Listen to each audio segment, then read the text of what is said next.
Hello, folks, and welcome to this new edition of Living Word Live. We thank you so much for joining us in what I consider to be what we're going to deal with, a very spicy, so to speak, topic, because this is a lingering question in many Christians' minds, and it's also a lingering question in many sinners' minds. Surely, let me say this before we continue. When we're talking about the issue of unanswered prayers, there is definitely a lot of pride that goes into that question. There's a lot of pride inherent, arrogance inherent to that question. Nevertheless, we want to deal with the matter due to something that was published recently by an organization that has been around for a while called the Berean Call. It was released through their email list and something published on their website, specifically answering the question, why? Why are there unanswered prayers?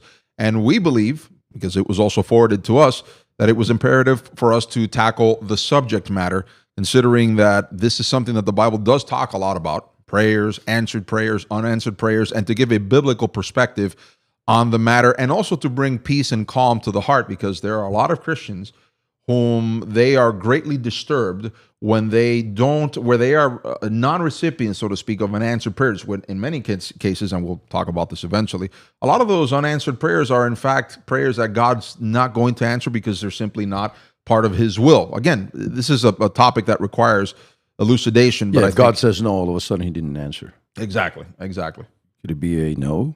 No, He just didn't answer. And the question also includes petitions. Should I ask more than once?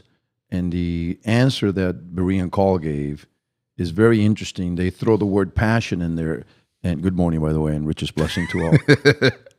Passion is a word that is being tossed around today a lot. Let's just say a lot, like purpose-driven, one of these words that all of a sudden it comes into the Christian circle and everybody wants to use it in one way, one form or another. So we want to tackle that also, because I believe, Joe, and I think you're in agreement with this, that a lot of people are kind of frustrated. Yes. Because they also believe a bunch of my prayers go unanswered.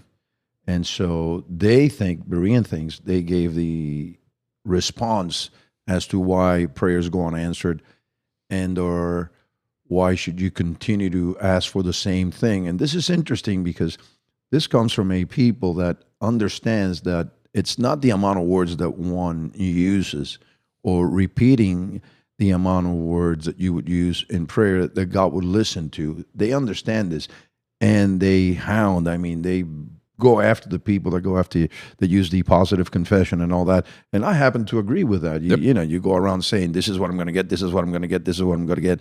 And all of a sudden you basically tire God out, and He says, oh, well, there you go. Now you have it. Or further along the lines of lies, that power to create, it's in your tongue and not in God's hand. And if it's not that way, then my tongue controls God, and so on and so forth. So there are a lot of issues here that need to be unpacked, and we'll see how time permits us to unpack all these things. Yes. So once again, we welcome each and every one of you to this new edition of Living Word Live. My name is Gio. This is my father, Jesus. We would encourage you that according to the subject matter that we have for the audience, if you have any questions, any interactions that you would like to have with us, to post that on the live chat so that we can, and this will be during the transmission, by the way. We have told the audience over and over again, if you have a question pertaining to the subject matter, place it in the live chat whilst we are talking about it so we can get to it for the benefit of everyone else that is watching this transmission. A couple of other things before we continue. If you have not done so, please subscribe to our website. The links are below. First and foremost, Substack. We are posting content on a daily basis, including podcasts that we offer for the edification of the audience. livingwordlive.substack.com. If you subscribe to the website, instead of visiting the website directly, having to see what we're posting, you'll get an email update letting you know what it is that we post, and then you can visit the website and consume, of course, all that content for your edification. We are also on Telegram, so the username is Living Word Live. We would also encourage you that if this ministry continues to encourage you and edify you, that you were to donate. It is through your patronage and donation that it allows us to continue to post this content for your benefit. The link is in the description below. Lastly, I would like to remind the audience that I'm going to do another live stream tomorrow, and it's going to be through Telegram. We did it last week through Twitter, but a few people said, well, I don't have a Twitter account. I frankly don't want to open a Twitter account, and a few people missed out on it. So tomorrow's live stream, and I'll mention eventually at the end of the transmission what we're going to talk about tomorrow. It'll be in audio through Telegram, through Absolute Truth, absolutely. But enough of that. Let's get to. So you made me go through all the trouble of getting a Twitter account to the point that I had to come up with a name, and I called myself Kangurius. Kangurius. That was a good one. that was a good one. Followers already, by the way. That's a good one. What is Kangurius all about? That's a good one. Yeah, I was trying to tell people, look, it's very simple to open an X account. Just put in your name and your email and whatnot. And some people were saying to me, it was very difficult, very difficult. I said, didn't it seem like you had a lot of difficulty opening a Facebook account, and that's 10 times more difficult? If Kangurius can open one, you guys can open one. That's if you want to. Exactly. So now to the subject matter at hand. So I think, Dad, the way that you want to begin this is by addressing or quoting the question that was given first to Berean Call. Yeah, I would have you tackle that, and that way I can somewhat, a little bit at least, save my voice. Okay, let's do it. You tackle the readings. So the question that was submitted to Berean Call, and we're going to read also their response, but we're also going to comment on their response and thereby also answer the particular question that was submitted to Berean Call. And some people appreciate the Berean Call, and they would now immediately get upset with you, mostly with you, and somewhat with me. But we're doing what Berean Call, the ministry Berean Call, does all the time. They throw questions, and they analyze and they examine. Furthermore, they tell you that it's proper. It's almost obligatory for us to do that. So those of you that for many years have followed Berean Call, and most of you that know us, you know of Berean Call through us. Yes. Let's be honest here. So don't go around saying, now, you guys shouldn't be doing this to a fellow ministry, a good ministry. This is what they do all the time. Yes. And we are doing to them, not with the idea of toppling them or anything like that. We're analyzing an answer that we believe is not the correct one. Well, and full disclosure, I spoke at one of their conferences a few years ago, and we, while Dave was still alive, Dave Hunt, we invited him on many occasions to church to minister to our sheep. It doesn't mean, not to our sheep, let me be more specific, to the Lord's flock, but the curious thing about it is that there were disagreements that we have had with Dave in the past, and we had cordial disagreements with him in the past about certain issues, whether it be about music or things, but we could always do it in brotherly love and not have discord in the matter. But this is something... And he appreciated us deeply. Sure. Because I remember we were sitting way in the back. We had the bleacher seats in one of the conferences. It was the Midnight Call conference. Right. And Dave saw us, and he says, no. You guys are friends. You sit right here next to me. And he took us all the way up to the front. He did. And this is something like Jesus said, sit in the back in the way that you will be honored when they call you to the front. Anyway, we're sitting at this big table, and one of his friends from another church starts going off on loud music and the banging of the drums. The guitar. They think they're like superstars. And Dave used to go like this. And he said, I don't know, because these guys can get pretty loud when they play their music. Silence came over the table. There was silence. And so, to your point, we had these disagreements, but he knew that as far as standing on the word goes, he had fellowship with us. Absolutely. Now, here's the question that was submitted to Berean Call. Jesus said we are not to use, quote, vain repetitions, end quote, in prayer, nor will we be heard for our, quote, much speaking, end quote. This is Matthew 6:7. Yet, he also said that we should persist in prayer. That seems to be a contradiction. Why isn't it enough to ask God once? He's either going to grant the request or not. Why repeat a prayer? The response that was given by Berean Call. Seems like a fair question, right? It is a fair question, because this is another one of those instances where a proper hermeneutic needs to be applied to the text. We were talking about this on Wednesday. This is one of those things that unless you, and I'm going to use Paul's word, and I think Paul's phrase is the best. I think it's even better, and you and I are in agreement with this, it's even better than hermeneutic. It's dividing the word correctly, like he tells Timothy, because Paul inherently understood that there were things in the text that at first glance they may appear to be contradictory, but when you get into the particulars of it, you'll understand that there's a middle ground to understanding that both things that the text says is absolutely correct. I think Berean tried to, walk the fence, straddle the fence, if you will, because they're going to come up with an answer. I'm going to give it to you right away. That way you won't say, these people wait till the end and then they leave us hanging. They use the word passionate, to describe the reason why you should repeat certain prayers and why all of a sudden repeating prayers is pleasing to God. And all of a sudden we said, wait a minute, Yeah. we have an issue Yeah. with this particular answer. So now you have a better idea of our launching pad. Right. The response they gave, and you'll have to pardon us, we are going to interrupt the reading of the response because we want to interject our commentary on these things. I don't know how many times I've said That's it. in our nature. Exactly. Absolutely.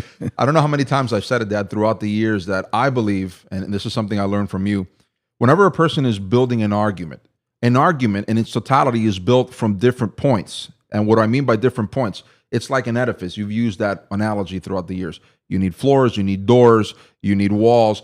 An edifice is it's a what do you call it? A whole of its different parts. And it's the same thing with an argument. You need a foundation, you need the struts, you need everything to build that particular edifice.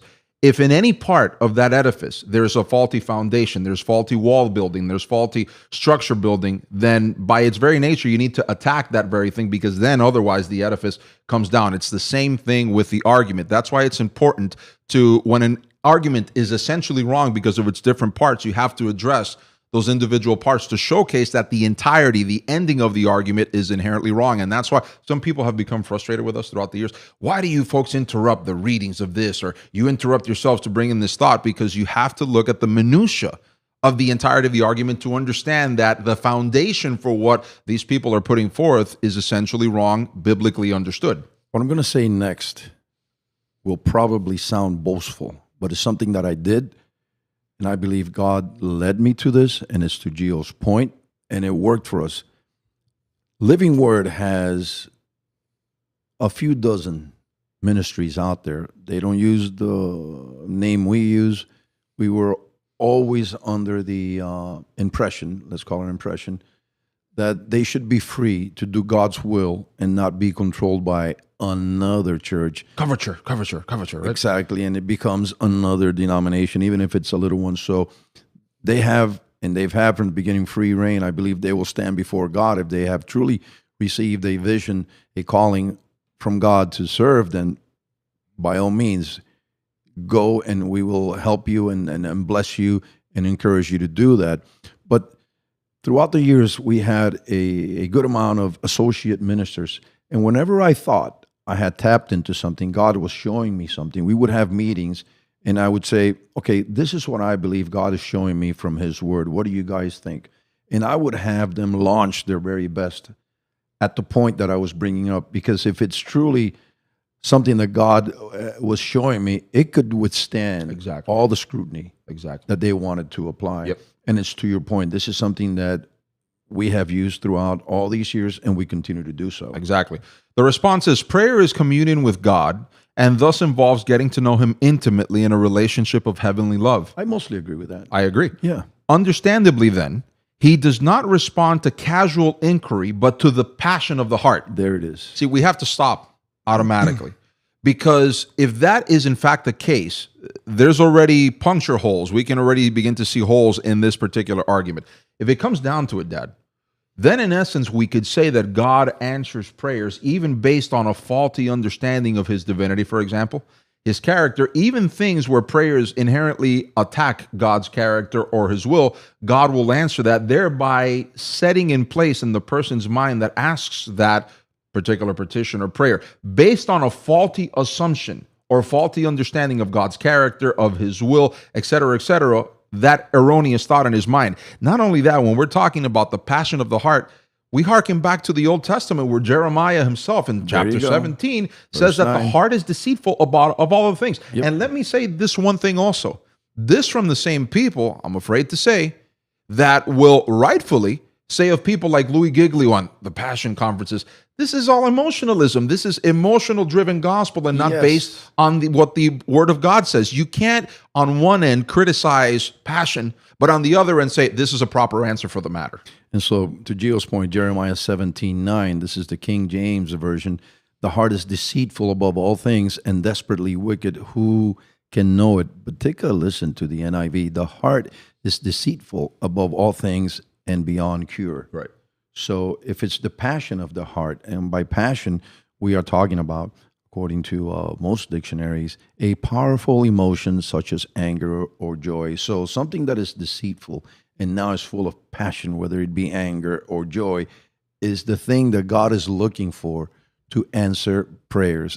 not only is he looking for that, but you must remain in that passion, because then they throw in that God rewards those that diligently seek him, and they make a blend. They fuse all these things together, and all of a sudden, this is your key to answered prayer. This is the reason why you can repeat your prayers over and over and over again.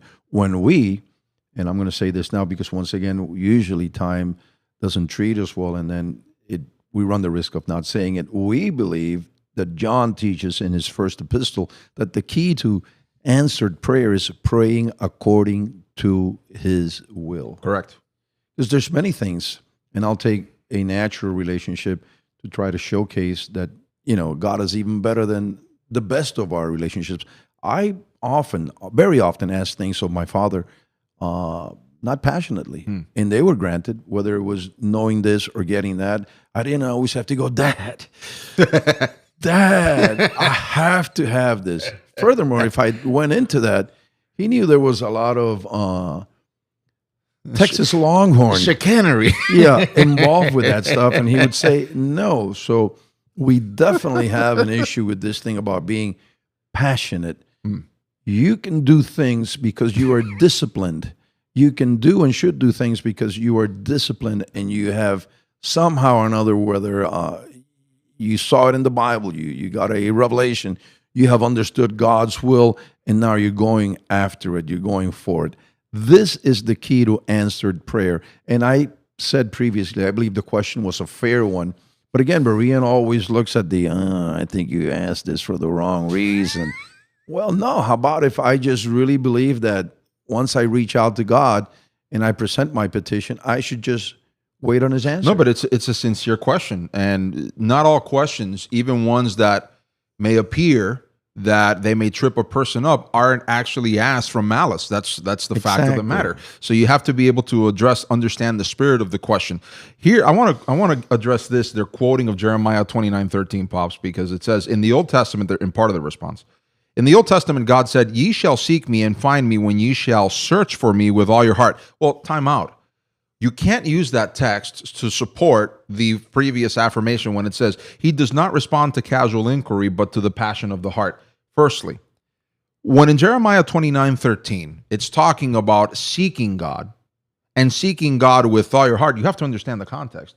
The context there is that Israel is in disobedience. Mm-hmm. They have suffered years of disobedience and being away from God, and God is calling them, as it were. And the consequences of disobedience. Exactly. And God is calling them again to fellowship. Yes. And then he says, if you shall seek me, you will find me when you search for me with all your heart. In other words, God is rebuking them for when you're in a tight situation, then you seek for me. You don't really want intimacy. You don't really want a relationship. What you want is for me to bail you out of the situation that you yourself sought for or looked for because of your disobedience and your passions and things of that nature. So that the true answer comes through correction. When you correct your ways, then God will intervene and fix what you cannot fix. Exactly. So the text is not applicable to prove what is part of the response. But here's another thing of all of this. When it talks here, when God says, ye shall seek me and find me when you shall search for me with all your heart, that has nothing to do with prayer. That has everything to do with seeking God. And like they continue to say in the New Testament, it says, he is a rewarder of them that diligently seek him, Hebrews 11:6. When you're seeking God, you're not asking, as it were, for something to be done in an intervention in your life. You're seeking God to know who he is, how he is, and then you're submitting yourself to what God himself impresses upon you through his word, in consistency with his word. That really has nothing to do, as it were, with answered or unanswered prayer. So I believe that the text that they've quoted here is actually illegitimate to the point that they're trying to make. It doesn't support it. Plus, you cannot exclude all the particulars that are involved in prayer. This is why I said the first part of their answer I mostly agree with. Mm-hmm. Prayer is part of fellowshipping with God. But you have people in the Old Testament and even before the Old Testament that presented their prayers, their petitions to God. And in some cases, God said, well, it's going to take about 400 years to get this done. You're talking about Abraham and his seed and the land, the promised land. It's going to take about 400 years. And even then, it's going to be very difficult, but we'll get this done. And then your people, Abraham, will be in the promised land and things will be fantastic. Then we take a look at Daniel, and Well, we have look at the situation of Isaac. That took years and years and years for eventually for it to be fulfilled. and even a shorter period of time to get an answer, and a long period to get the fulfillment of the answer is Daniel's situation where he prayed, and for 21 days it seems like there was no answer. And when the answer finally showed up, when the answer got there, it's going to take a few thousand years to get this thing straightened out. Not only that, the angel, God's messenger, says to Daniel, God tried to get you the answer, but we were in a spiritual warfare of sorts that couldn't get you the answer immediately. Exactly. So there's a couple of questions and a couple of comments that have arisen here, and I think we need to address them, which are very good. Yes. Banny asks, what happened to when you have a petition to God for years and never received from him those answered prayers, whether negative or positive, but you don't see anything happen? Well, again, it's a complicated answer, and it's not that there isn't an answer. It all depends. Firstly, is what you're asking God according to his will? That has to be the very first thing that we ask. If what you are in fact asking God is within his will, then the answer you just gave fits perfectly in with what they're asking here. It's not in our time. It's in God's time. It's in God's own understanding of when that answer should actually occur. Plus that fits trust. within his will. Trust will keep you at peace. Exactly. So sometimes we believe we are trusting God, and we choose to believe that we are trusting God. But the way that we come to the issue over and over again proves that something else is really happening. Maybe it's a particular issue that is like really important to us, and we go like, I want an answer. I want a yes. I want to know. I want a time frame for this. But I believe, correct me if you think I'm wrong, that one of the key issues to our relationship with God is to trust him and not set our eyes on the calendar, on the clock, because that will get us into suffering, and that will get us into doubt and into many other issues that encamp. They're always having an orbit around prayer, unanswered prayer, etc. I've lost, and this is based on what you just said, I've lost count of the amount of times where, being in that mode of desperation, I thought, God, why aren't you answering my prayer? Months, years will go by. God answers the prayer, but then I reflect on it and I say, I'm glad God didn't answer my prayer in my moment of desperation, because the prayer, as it were, the answering wouldn't have been perfect. Only in God's timing did the answer prayer not only meet, it exceeded my expectations, and it's all in God's timing, and everything ended up in a perfect manner, because, again, like you said, once you trust in God, you understand that he's going to answer that prayer according to his will in the perfect way. So let me harken back to something I said, and it's to your point, Gio. Take a look at your Bible once again, and then start counting how many people had their prayers answered on the other side of this life. In other words, they were gone, but their prayers were still before God, and they were answered.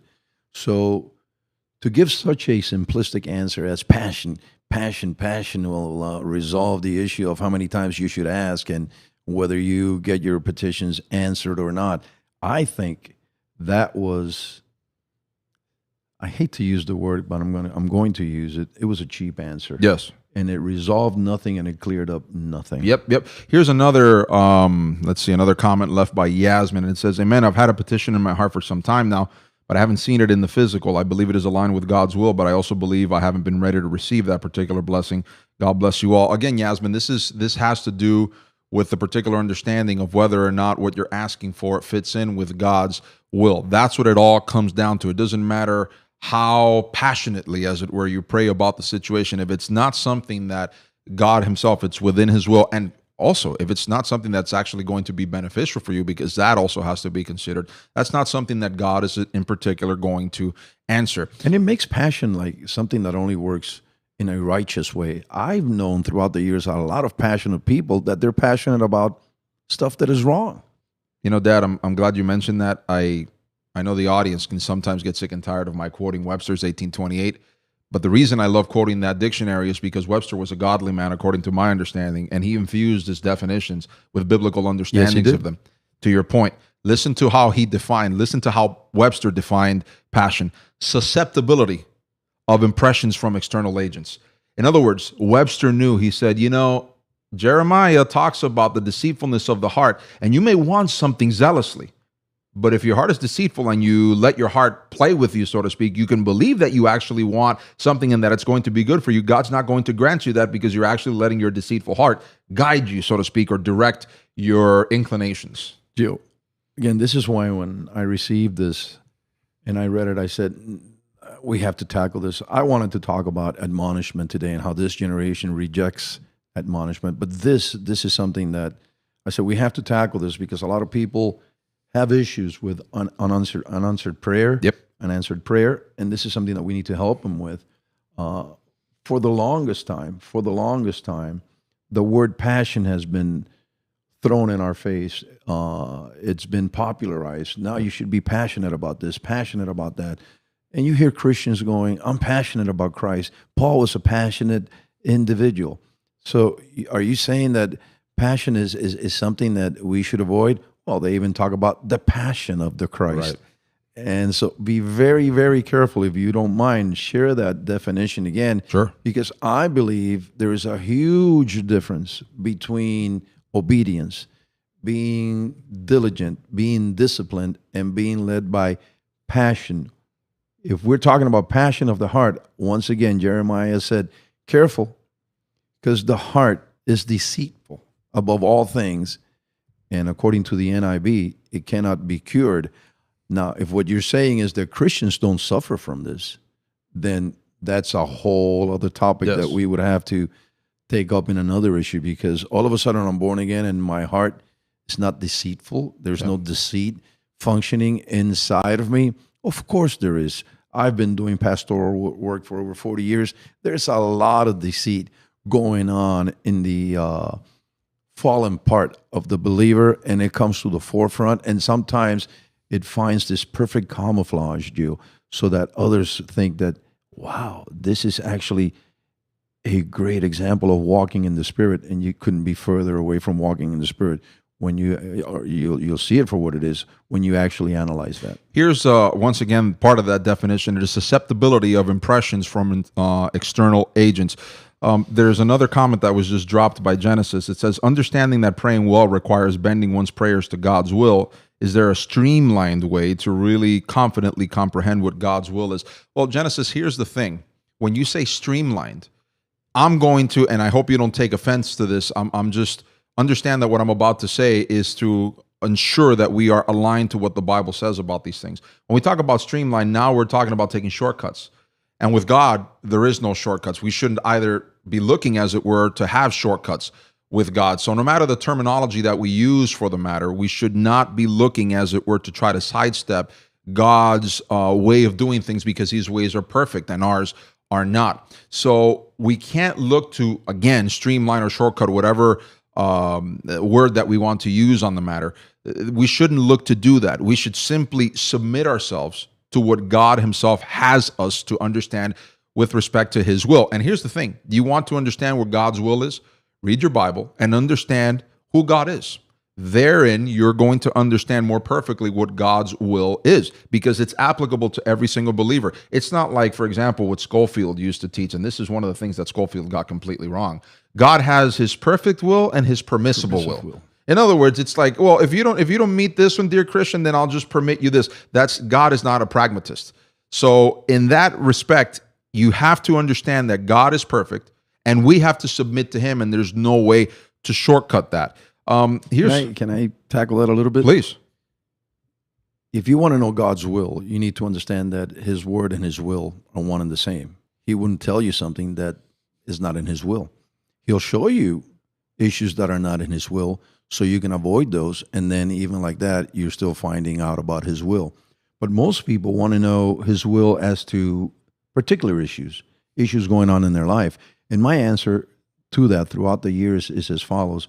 If you can't obey in the things that he's showing you up front, if you can't be obedient to that, if you can't follow that, what makes you think that if he shows you something beyond, and now we're talking about a personal revelation, a personal vision for this, that, or the other thing, what makes you think that you will be obedient to that? You first have to build the foundation, then the first floor, and then you can go on and build the rest of the building. So I agree with you 100%. We need to ask ourselves, why am I asking this question? And in that, I think we find a lot of answers to why a lot of prayers go not unanswered, but maybe get a no Right. from God, or yes, I'm going to answer this in the way that you want, but it's not going to happen within the time frame that you're expecting. Here's another verse or series of verses that they quote to try to make their argument, which I vehemently disagree with, and I'll read it shortly. It says, Jesus said, this is part of their answer. Jesus said that we should always persist in prayer and not give up, Luke 18:1. He said that a characteristic of God's elect is that they cry day and night unto him, Luke 18:7.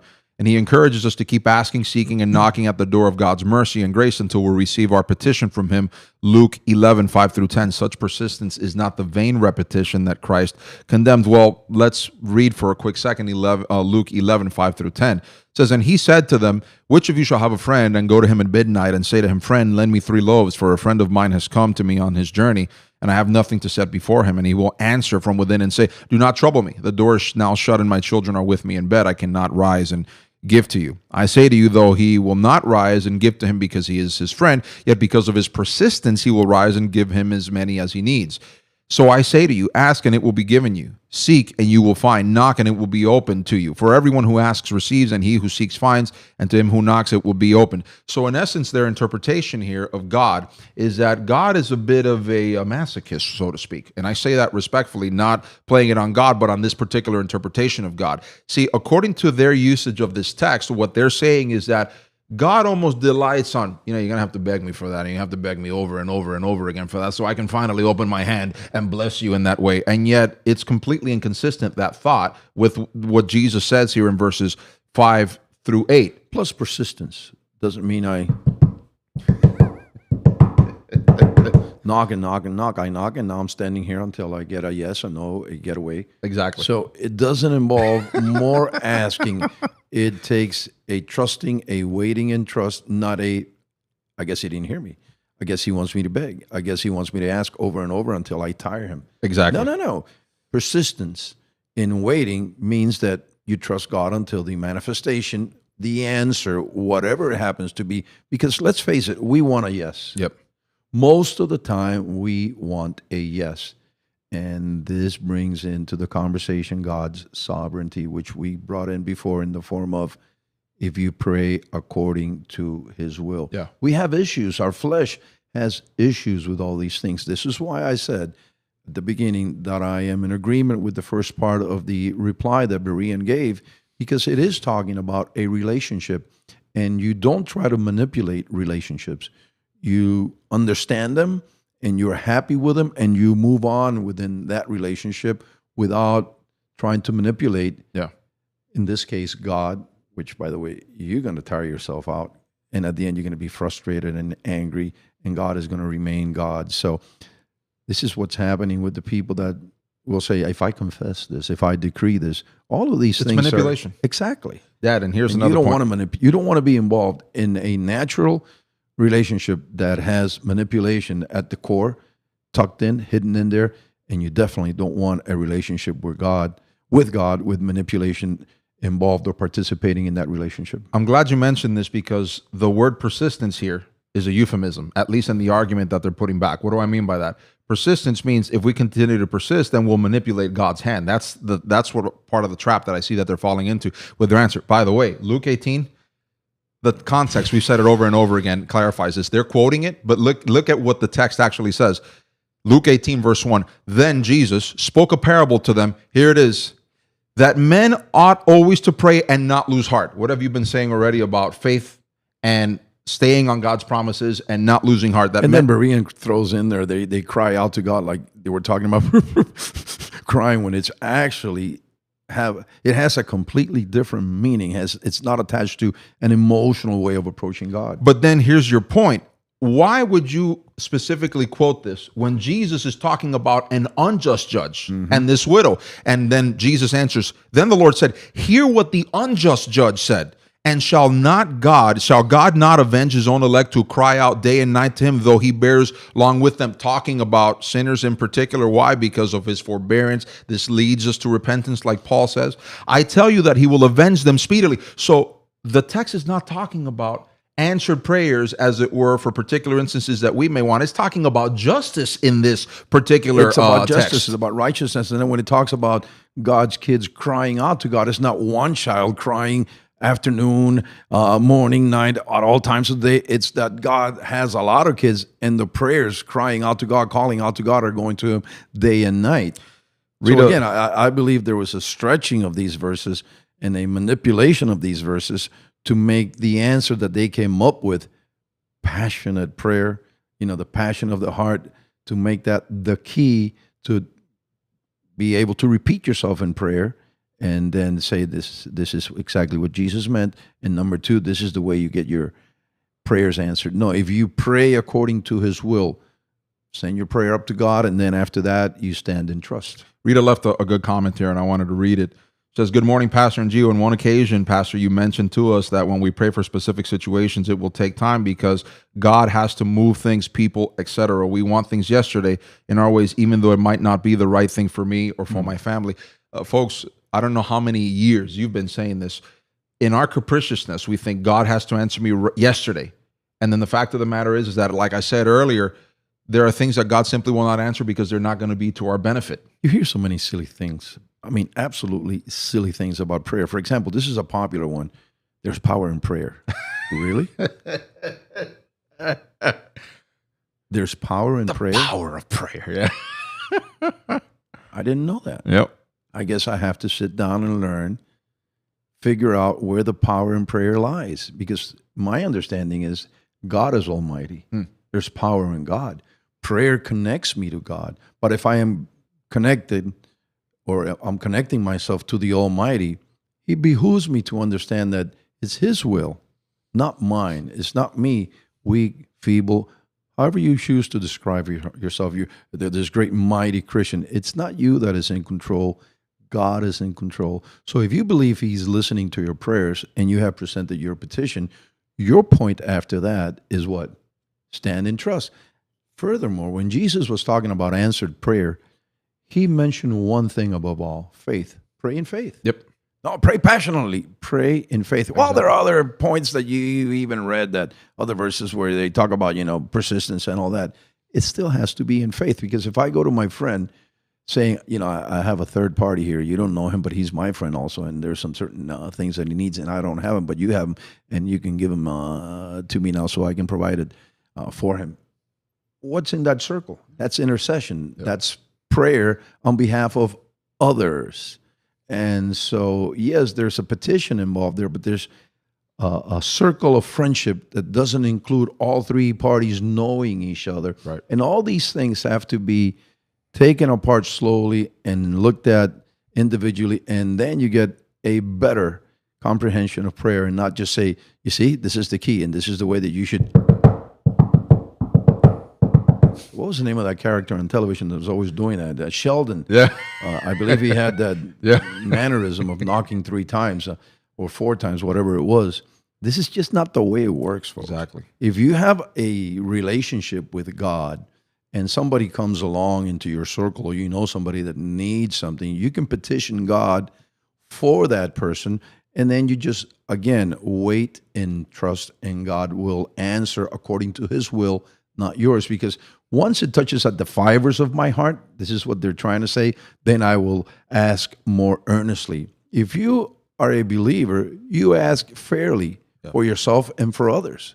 Again, do not involve manipulation in prayers, in your relationship with God. It's a curious thing because, and we'll quote this to begin to end here, because this is, again, this is one of those topics that we can continue to get in the weeds of it and look at the particulars, but I think we've hit the main points in this live stream, and with God's help, frankly, because, again, this is a very difficult subject to encounter. And have you noticed, I'm sorry, Gio, that most of the time when Christians talk about prayer, it's just petitions?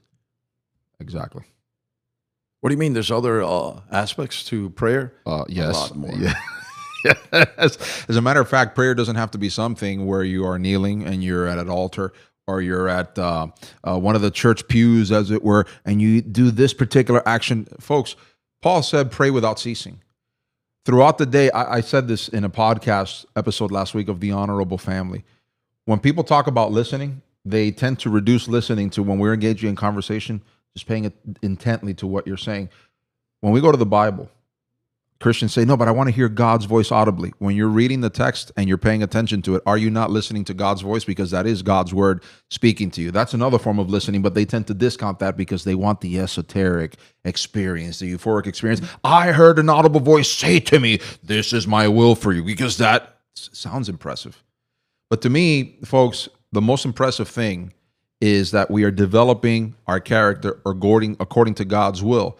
And like the text itself says, God already knows the petition formed in our lips before we have even uttered it, because that also plays an important role in all of this. Why, if already Furthermore, I don't have to use my lips or my vocal cords, because I understand that I can, with my inner man, with my mind, I can reach out to God.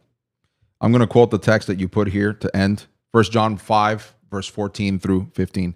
And this is the confidence that we have in him, that if we ask anything according to his will, huge caveat, according to his will, he heareth us. And if we know that he hears us, whatsoever we ask, we know that we have the petitions that we desired of him. Not in our own time. It's very evident that it's implicit in the text, but we have faith, and that brings, like you said earlier, calm to our spirit, peace to our mind, understanding that God has the situation resolved. Again, folks, check out Abraham, Daniel, and others, the things they prayed for, and when in reality those answered prayers came to manifestation. Yeah. This is, again, one of those subjects that some people, they get overly sensitive about, because since emotion has played such a huge part in their understanding, rather I say misunderstanding of prayer, then when the issue is clarified biblically, people become offended at the explanation and at the messengers. And folks, frankly, we're not asking you not to get offended with us. This is something that has happened throughout the years. And again, we're serving God. All we're doing is that we are repeating what the text itself is teaching. And frankly speaking, when we look at the answer that Berean Call had given to this answer, it's insufficient and actually falls in line with the very things that they end up criticizing with modern Christianity, where they say, and rightfully so, by the way, modern Christianity is driven by seeker-friendliness and by emotionalism and things of that nature. The answer that they gave to the person that asked this particular question actually falls into the very thing that they are condemning, rightfully so, and I think it needed to be clarified. When I read here, see the word passion, the alarms go off. Why? I've already explained the reason why. And how do I say this, Gio? I would not have expected a reply like this from Berean Call. Sure. Because they take the issue of passion very seriously, and they've tackled it throughout the years. And so have we. And I am not going to yield 1 inch to the way this generation uses passion, because if Christians get involved with this, then Christianity, the Christian faith, I don't like the word Christianity, Christian faith will be reduced to emotions. Yeah. And at the end of the day, you yourself know that you cannot trust your emotions. You're very high today, and tomorrow, like this generation likes to say, you're going to be needing what a friend in your friendly psychologist. So careful, very, very careful with the word passion. It's thrown around constantly, is used constantly. And I would dare say 90% of the time is to get you to think in a certain way and to behave in a particular way. Be very careful. Folks, like I said, I want to remind the audience that tomorrow we have a live stream through Absolute Truth. Absolutely. If you have not followed that channel on Telegram, we would encourage you to do so, because we have a live stream tomorrow. I'll have a few guests joining me. We're going to talk about how the Gospel Coalition recently put out an article where it says that essentially all humanity has dysphoria. And that therefore, since all humanity has been designed with dysphoria, this is what they affirm in this article, then therefore that should give us a better understanding and more compassion, that's another euphemism, for people that have gender dysphoria. I'm going to talk about this with a couple of our guests on the next edition of the ATA live stream. We're going to be doing this through Telegram.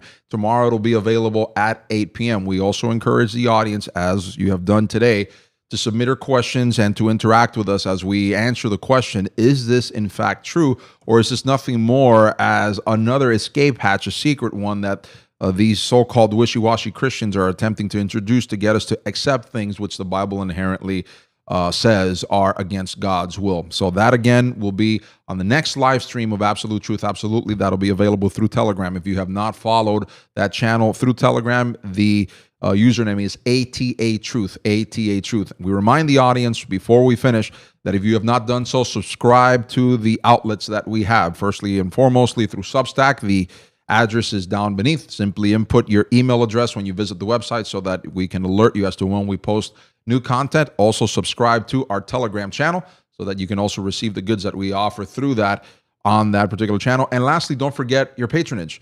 It is through your donations that it allows us to continue to put out this content for your edification. The link is in the video description below. We thank you again, not only for watching this live stream, we also thank you for your participation. We had a feeling that this was going to inspire a lot of people to participate, because this is one of those subjects that is a bit touchy with a lot of Christians, but we wanted to answer it truthfully and biblically, and we hope that this has edified you in some way, shape, or form. And in the words of Boston, we had more than a feeling. We had a witness. Exactly. For my dad, Jesus, this has been Gio. We hope that you have a terrific rest of your Sunday. Until the next occasion that we meet, which will be Wednesday, well, tomorrow for the live stream, and then Wednesday for the next edition of Living Word Live, 8:30 p.m. Eastern Standard Time. Until the next occasion that we gather, may the Lord shine his face upon you.